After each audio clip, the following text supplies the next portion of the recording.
Hello, and welcome once again to Escaping Dystopia. My name is Wah. I'll be your host for tonight. This is episode 131. Today is September 10th, 2025. The Moral Crisis. So that's where we are now. I started this show many years ago with the idea of avoiding the place where we are right now. The idea being that avoiding fascism would be better than having to defeat it directly. I failed, and fascism is here.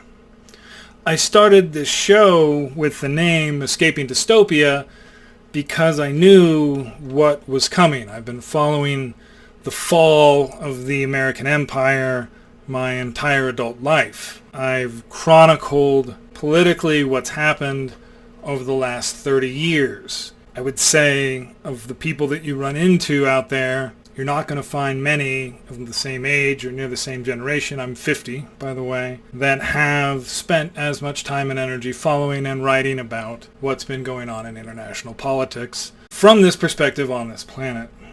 I've been doing this a lot for a long time.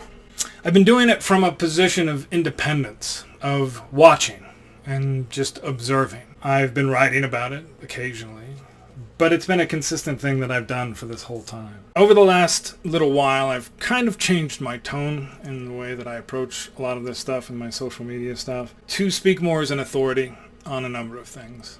And the reason for that is because I am. And know a lot of stuff and spent a lot of time learning a lot of these things. That's not really what this show's about. So let me say, and I'll get to this in a little bit. One of the things that I've noticed over the years is that being right about things in international politics, when right goes against what the powerful and wealthy have wanted, but they turned out to be wrong, you don't get a lot of credit for that, generally over time, right? So being correct as someone who follows or watches media or makes major political decisions. And for an example, right, the Iraq War, right, back in early 2020 plus years ago now that we've ended this and have moved on to this next chapter in American history, we can all acknowledge, right, that this was obviously a really bad idea and worked out horribly. The people who were right about that from the get-go did not get, like, being right about things when the money and power is wrong doesn't get you apologies and the power after it's over. Especially in a place like the United States with the media system that we have. Our media system is quite broken. This is a theme that I've talked about a lot in the show over the years. And now it's become wildly apparent. Over the last few weeks, the Washington Post, CBS made a settlement with the Trump administration. And I'll throw up some links about this and things about this for the show later. They have capitulated clearly, even to the point where this last week it came out that this picture here, right, of Donald that he gave to Epstein in his diary, in his 50th birthday book, clearly his, clearly obviously his, unquestionable, denied by the Washington Post, throwing some smoke around it, right? The news media will move on from this. I'm doing this show today on September 10th because it has become clear over the last week that the President of the United States raped children. And this is not something that I'm going to move on from, because this is something that has been bubbling up for a while, and had there been actual true media investigations into Epstein and Leon Black and Apollo and how all this money trail goes and where Donald and how close Donald and Epstein were for all these years and how many times they raped children. It's really hard to talk about because, again, you set off filters and things around the world with the way that AI and stuff now analyzes media when you talk about this stuff, the way the corporate media has sanitized this to the fact that they won't even talk about it but have to euphemistically do when he drew a picture of that body in the situation. And we know what some of these other words are talking about. More of this is going to come out, by the way, over the next little bit. That's why things are going to get quite a bit worse from that sense, because the President of the United States is a rapist and a serial rapist. And the moral crisis of that is what we're talking about here in the show. So one of the things that we need to get to, because I'm going to say moral crisis, I know a lot of people go, oh, well, I don't want to talk philosophy, but Morality in the very most basic sense is just what is good and what is bad. And that is your system of morality that you apply to things that happen around you in the universe. And that's what it is. Your moral system is how you know if things are good or bad. And so the breakdown here that we have is a moral crisis because it's a crisis of information and believability. Because I know all of these people out there, they think of themselves as the kind of people who think that raping a child is bad, right? And so they can't allow themselves to believe that they are the kind of person that would support someone who does this as a joke, which is what Donald is. So there's a very strong ego sense of self-preservation about one's own moral purpose in situations like this, especially politically. This is what's happening when fascism and genocide are now here back again on our planet, and these words are happening. As someone, again, who's been following the news for longer than people used to live, I have a sense of that things are pretty chaotic right now and heading in a rough place. But the core of this, and I'll go back to it, is this moral crisis. What is good and what is bad? Much of history, especially the Western world, has turned to religion and supernatural explanations of, well, God is good and God thinks this is good and God thinks that is bad. And over the last couple hundred years, we've gone through some sense of like, is it though? I mean, is that real? Like, and of course, along the way, science has so supplanted these religious takes on essentially how all of reality works. But morally, we haven't been able to make the leap. And that's been why we are now in a moral crisis, because the moral system that many have used for so long to decide what is good and what is bad is broken beyond repair at this point. And we look at both the morality of the self-avowed Christians who now support a child rapist politician who has done so many horrible things within the last couple of weeks, including at the very base violating every single oath he's ever taken in his life. So on the moral side, we have that. And in our culture, we have this sense of this Judeo-Christian culture, right? All of these Abrahamic religions. I consider them, and apparently, I don't know, I don't read a lot of, I'll get into my background with famous philosophers some time ago, because I had a really good idea about 30 years ago, and I've just gone with it since then. But apparently the notion that a lot of these Abrahamic religions are in fact slave religions is something somebody else said once. My take on that, and this is part of the moral crisis, is if you have a religion that gives you rules for how to treat your slaves and not a moral system that tells you slavery is wrong and you should eradicate it, your moral system is out of date and probably broken. And if you have to go to then supernatural explanations for why your moral system is still relevant, you lose, because the supernatural stuff just does not work. It's not there anymore. We now see through indeed some of the most modern technological advances that many of the things we thought were extremely special about the human condition, including that, well, you would have to have a soul to sing like that, right? One of the ways that many of the, when they came to the Americas, and there's a few kind of in movie dramatizations of this, is that the notion was that natives didn't have souls because they couldn't sing in whatever, and then some priest taught some natives to sing, and that was their proof that they had souls. And that's the kind of level of logic that we're dealing with here, talking about religious morality. It's dumb, and it's really kind of pathetic at this point. I'm going to talk about this because one of the things that's important to talk about the moral crisis, at least from my perspective, and we'll move on to this a little bit more, is what is better than that, and you have to have a solution. Now, I also want to talk about, because I can't do a show in 2025, in September of 2025, without mentioning the genocide that Israel is conducting in Gaza. This has been going on now beyond control. They have leveled everything. People are starving. Stories almost every day, definitely every week, repeat over and over.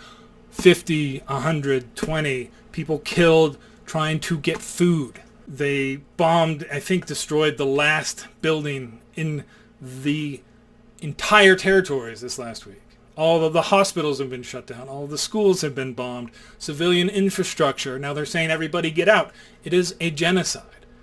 And the moral question here about Israel conducting a genocide is one that we are simply unprepared for as a country to face. And certainly our corporate media cannot deal with this, which is why they won't even talk about it. And anybody who mentions it gets fired. So one of the things that this has afforded me over these 30 plus years of doing this, as an independent person who does not have that boss reporting to Wall Street or working on Wall Street or rubbing shoulders on Wall Street with the kind of people who, oh check that, Epstein used to hang out with, the private equity fund guys. Our media is controlled by very few people, because the moral crisis that we have is also made worse because of the wealth inequity that exists in our society. And because you have so much power, so much wealth concentrated in a very small group of people, many of whom have severely compromised moral takes on the world, you see what we have here, where good is bad and up is down, and war, the Department of War, is coming back. So we have fascism and genocide back here again. There is a moral crisis. That's the evidence, right?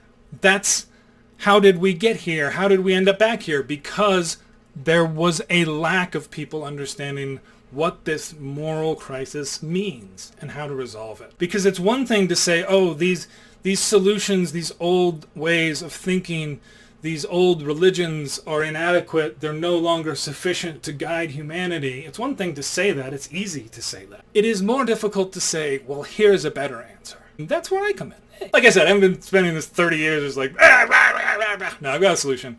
And it's pretty straightforward. And I can tell you right here, you don't have to have a supernatural sense of God somewhere to have a sense of morality. We can determine what is right and wrong based on another model other than the supernatural model. The model that I use and call and have lived my life by and wrote about the book is called, now that I've given it a label, Spaceship Earth. And to really, 30 seconds, what is good and bad? Conceive of yourself and our species as if we are on a spaceship. It is called Earth, and we are flying through the universe. What is good and bad? Based on that fundamental truth about our existence. And you start to see that when you take out supernatural explanations for understanding good and bad, they become more distinct questions that you can actually answer. And this is good, and that is bad, and who gives a crap about that? What? Right? And one example of that, and I can give you this notion of good and bad and the moral crisis. During this last election, the Republican Party, and I went down to visit my extended family who lived down in the fascist state of Texas, and the Texas Republican Party was running constant, endless commercials about transgender children playing sports, which is one of the dumbest things to ever make a big issue about. And not because it's not important that people have their rights, it absolutely is essential, but who gives a fuck about other people's children's genitals other than really weirdos? And that was never brought back, right? No one was ever, why the hell are you people doing this? Because there was this assumption that there was a moral wrong somewhere in the entire concept of our existence of transgender children. Like somehow they were so far in the wrong that nothing that could happen after that was worthwhile discussing. And that is the problem when you have a broken morality. You can't get to the actual question of why is the United States Congress talking about an issue that affects less people than are in the literal United States Congress, with issues that can, as with many cases like this, be resolved by individuals and communities in the way that everybody there feels comfortable. Because we're trying to generalize some of these universal supernatural moralities that don't make sense in these very specific individual human lives and circumstances. The model for morality from religion is broken. The Spaceship Earth one is so much better for dealing with this crap, so much easier. So let me give you another example. Here's a new saint. The Catholic Church called this kid a saint because he built some web pages. I built web pages, by the way, the same years that he was doing it. I just wasn't proselytizing for the Catholics, which apparently this so amazed the old people. They thought it was a miracle. He could press the button on the machine and the thing would come up and it was God's word. They called him a saint for this. And then they claimed his miracles were basically these random... by the way, let me tell you this. Your human body heals. It works constantly to try and work functionally better. Through this process that we have been through over the entire time that our species has been here, evolving on this planet and living here, we have this process of self-healing and fixing and fighting off disease. And so when problems that exist get fixed supernaturally, that's actually quite natural for human beings. And you can't call them miracles, medical miracles, because someone prayed in between the time they were injured and the time their body healed. That's not a miracle. Science is in fact what is causing most of the miracles that our people are experiencing, where we are logically looking at, well, this leads to that, which leads to that, and then that goes nuts, and that kills you. So we try and get this, and that goes nuts. We try and stop that. We understand that through a process of science, of repeatable, understandable experiments with explanations that can be redone by others, not feelings, not our internal feelings and imaginations about what we would love the universe to be like. The genocide. Here's the thing, let's talk about this. If you did a poll, most Americans, I don't think most Americans know this is going on, really. And this is, again, goes back to our media consolidation. The people who own and run this stuff, many of them know that it's going on, but feel it kind of is justified. So we've had this really big breakdown in our national media as this huge story. Again, when a bomb in an ally, our ally is bombing children, right? And this would be huge if it was an enemy doing it. Ukraine is under bombardment from Russia, but dealing with 1/10, I don't even know the exact numbers, I might have to look it up, of the ordnance being dropped on them that Israel has been dropping on Gaza. And we're in this ridiculous place now, because we have this, again, fascist white supremacist in the Oval Office. And he's, by the way, a 21st century white supremacist, which has a carve-out for certain folks. You got to see what's in front of you and talk about it like it's real. See, there's so many of these folks that are beyond questioning now. We can't ask certain people certain questions. That's the problem. Like, you can't restrict the freedom of the speech without going into the fascism. It's just the two are right there, because it's the freedom of the speech that exposes it. Let me talk about this a little bit, because it's kind of the economic liberal one, and this is the wealth inequity. And I'm going to talk about this because I'm going to say a name, and I'll put up this stuff for it here, because I've mentioned this guy a lot in my posts, because people are trying to understand. This is a very American specific to 2025 politics. If you want to understand why the Democrats often suck, it's because of a couple things. One is that there's a lot of state parties, and state parties differ a great deal by state. They differ by who funds the people in that state, and therefore who funds the politicians in that state, and what issues become more important. There are different industries in different states, so there's different rich people in different states. Also, because of the size of various states, and the three largest states in the United States are New York, Texas, and California. And two of those states are blue, New York and California. Texas is red. The New York and California Democratic parties dominate because they have the most money. They have the most people. They've got the most billionaires who live there. And if you look at those two things, again, now you have to get down a little bit further. If you look to New York, if you look to Open Secrets, and I'll link this, the largest donor for the Democratic Party who dominates New York politics is a guy named Michael Bloomberg. Michael Bloomberg has a lot of opinions about things. He used to be a Republican. I don't agree with him at all. He ran for the Democratic nomination last time around and got slaughtered because he's an asshole and nobody likes him. He had an extremely well-funded, he is one of the richest people on the planet, extremely well-funded campaign, extremely well-funded media folks wrote extremely nice articles about him. He has a number of opinions about what's going on in Israel right now. and the genocide. In fact, Netanyahu gave him what they call the Jewish Nobel 10 years ago. Again, you need to understand that the Democratic Party, and now you're like, oh my God, this is the anti-Semitism I've heard about so much. Ah! Get the fuck over it. Because my solution to this is actually from a guy named, checks notes, George Soros. So if you're not familiar with Soros and his background, you got to play with the actual Nazis. And I mean play by actually deal with and watch this bullshit. There's a philosopher named Karl Popper, who's probably one of my favorite philosophers. But Soros, his solution to this, by the way, his solution to fascism. Because again, you got to realize, wait, you're talking about like rich people who happen to be Jewish and you're talking about their influence on politics. I heard that that's a word. It's like, well, for 20 years in this country, the right wing has been calling Soros all sorts of things, and they have never, ever been called anti-Semitic for that. Not at like once. So here's the thing about this, because Soros, his solution to fascism, by the way, having experienced it, do you know what it is? Because it's actually pretty smart, and this comes from Popper, Karl Popper, who was his contemporary. It's called the open society. And the idea isn't this woke whatever, I don't know, that's not it at all. The idea, and that he realized, and I do not disagree with, is that humans of every source, every tribe, every religion, every place, everywhere on this rock are corruptible. All of us are.